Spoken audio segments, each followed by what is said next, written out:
All right, so this is part 2, lesson 2 of part 1. Lesson 2 of part 1. This is choosing a DAW. Now, choosing a digital audio workstation can be very confusing for a beginner since there are so many out there, and you could be spoiled for choices.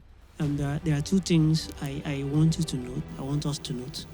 Number one, all DAWs are good. And number two, there is no DAW that is absolutely better than the other. There is no DAW that is absolutely better than the other. What we have is more or less choices and preference. So we have producers that prefer a certain DAW because of probably what this DAW can do for them. And so it doesn't mean that this one is better than this one. People just prefer other ones. So for our masterclass, we will be using FL Studio and Pro Tools. Why did I choose both of them? Firstly, Pro Tools is my favorite DAW. I love mixing with Pro Tools. It is one of the reasons. And as for FL Studio, I choose FL Studio because beat making can be very easy and fast with FL Studio.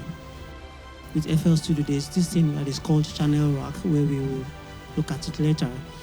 And so with channel rack, you can easily make your beats very fast, and in no time you'll be done with it. So you can get both of them online by checking their website. I think Avid Pro Tools, that's their website, Avid Pro Tools, something like that. And so for FL Studio, these are the system requirements for FL Studio.